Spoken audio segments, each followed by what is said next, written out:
आज की क्लास का जो हमारा टॉपिक है वो है रेडिकल्स। रेडिकल्स क्या होते हैं? इस सिंबल को मैं रेडिकल कहता हूं। ये सिंबल मेरे पास क्या कहलाता है? ये मेरे पास कहलाता है स्क्वायर रूट, या इसको हम अंडर रूट भी कहते हैं। तो ऐसा कहीं भी सिंबल आप देखेंगे इसको हम कहते हैं रेडिकल। अब रेडिकल को हम मजीद आगे देखते हैं।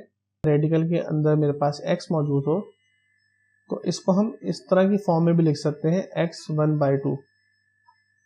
ठीक है, यानी कि ये जो सिंबल होता है अंडर रूट का, स्क्वायर रूट का, इसका मतलब होता है कि पावर में हाफ पावर। किस तरह लिखेंगे? ये हो जाएगा x1/3। तो ये मेरे पास रेडिकल फॉर्म है और ये मेरे पास है एक्सपोनेंशियल फॉर्म।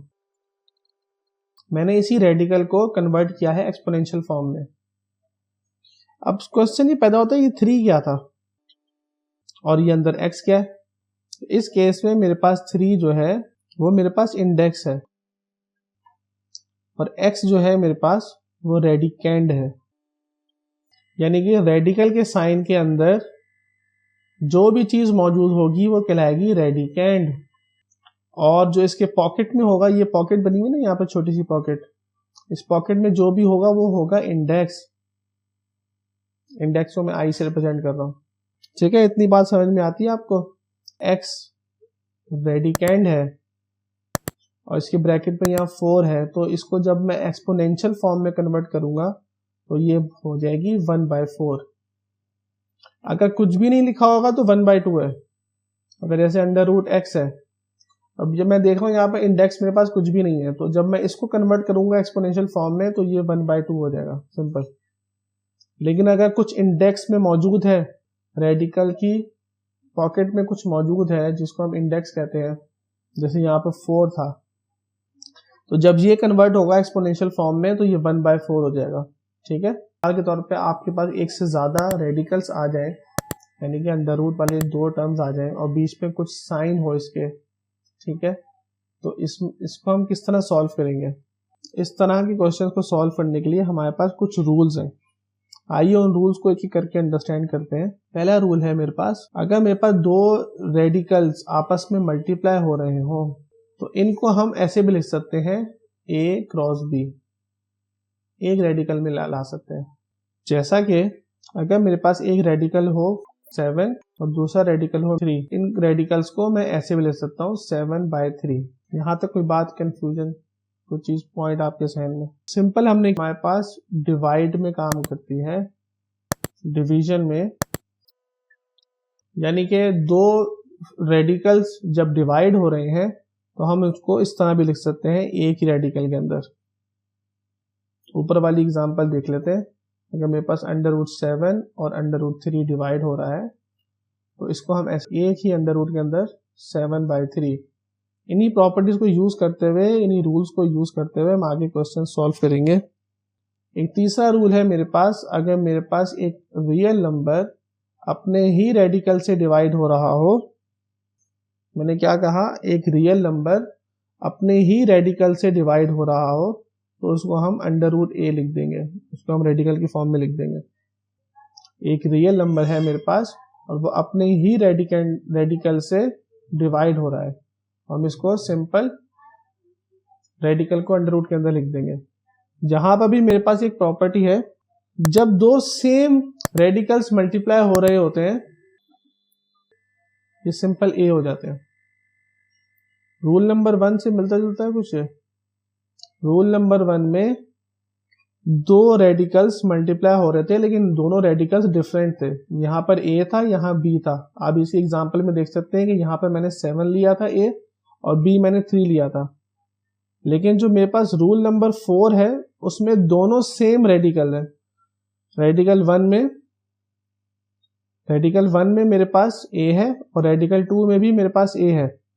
जब दो सेम रेडिकल्स आपस में मल्टीप्लाई होंगे तो वो एक सिंपल नंबर बन जाएंगे, जैसे कि under root 7 multiply under root 7, ये बराबर हो जाएगा 7 के। क्यों? वजह कैसे? अगर मैं इस रेडिकल को एक्सपोनेंशियल फॉर्म में कन्वर्ट करूं तो ये मेरे पास क्या बनेगा? ये मेरे पास बनेगा 7 की पावर हाफ और ये मल्टीप्लाई होगी 7 की पावर हाफ से। मैंने क्या किया, मैंने रेडिकल को एक्सपोनेंशियल फॉर्म में मैंने कन्वर्ट कर लिया। अब हमारे पास एक मैथमेटिक्स का रूल है कि जब मेरे पास बेस सेम होती है तो पावर मेरे पास ऐड हो जाती है। तो बेस सेम है मेरे पास यहाँ पे, और पावर क्या है 1/2 प्लस 1/2। अब हाफ और हाफ कितना होता है, 1 होता है। तो बजाय हम इतना कुछ सॉल्व करें, हम सिंपल ये कहते हैं जब दो सेम रेडिकल्स आपस में मल्टीप्लाई होंगे तो उनको हम सिंपल एक रियल नंबर लिख देंगे जो कि रेडिकेंड होगा। एक मेरे पास प्रॉपर्टी है 5वीं, वो कहती है कि अगर मेरे पास कोई नंबर है जो कि किसी रेडिकल के साथ लिखा हुआ है और मेरे पास एक दूसरा नंबर है जो कि उसी रेडिकल के साथ लिखा हुआ है, ठीक है, तो मैं इसको लिख सकता हूँ m + n √a। ये मेरे पास पॉजिटिव के साथ भी है और ये प्रॉपर्टी मेरे पास नेगेटिव साइन के साथ भी है। शर्त क्या है यहाँ पे, दोनों रेडिकल्स से a/b हो की पावर -n है, तो ये बराबर हो जाएगा b/a के विद पॉजिटिव साइन। यूजुअली हम रेडिकल्स के अंदर नेगेटिव साइंस नहीं रखते, तो नेगेटिव साइन को पॉजिटिव साइन बनाने के क्या तरीका है, हम उसका इन्वर्स ले लें, ठीक है। ये पॉजिटिव से हम नेगेटिव या नेगेटिव से पॉजिटिव जाने के लिए हम उसका इन्वर्स ले लेते हैं। जैसे पिछली एक्सरसाइज में हमने डिस्कस किया था कि मेरे पास x a/b था, तो मेरे पास x इन्वर्स क्या होगा, b/a। एक्स इनवर्स से क्या मुराद है कि उसकी पोजीशन चेंज हो जाती है। जो टर्म मेरे पास न्यूमरेटर में होती है वो इनवर्स में आकर वो डिनोमिनेटर में आ जाती है, और जो टर्म मेरे पास नॉर्मल फ्रैक्शन में डिनोमिनेटर में होती है वो टर्म मेरे पास इनवर्स में न्यूमरेटर में आ जाती है। यहाँ पर क्या हो रहा है, ये मेरे पास न्यूमरेटर है और ये मेरे पास डिनोमिनेटर है। तो जब ये कन्वर्ट हुआ तो ये चीज मेरे न्यूमरेटर में आ गई जो यहाँ पर डिनोमिनेटर में थी, और न्यूमरेटर जो था इधर वो डिनोमिनेटर में आ गया इधर। तो यहाँ पर कौन सा ऑपरेशन परफॉर्म हुआ है, इनवर्स ऑपरेशन। तो अगर मेरे पास इनवर्स नेगेटिव पावर होगी तो पॉजिटिव पावर में कन्वर्ट हो जाएगी वो। हम इसको एग्जांपल देख लेते हैं। 7/32 इसकी पावर है -4, ये मेरे पास हो जाएगी 32/7 और इसकी पावर हो जाएगी +4। तो ये मेरे पास टोटल 6 प्रॉपर्टीज हैं, 6 रूल्स हैं मेरे पास किसी भी रेडिकल को सॉल्व करने के लिए।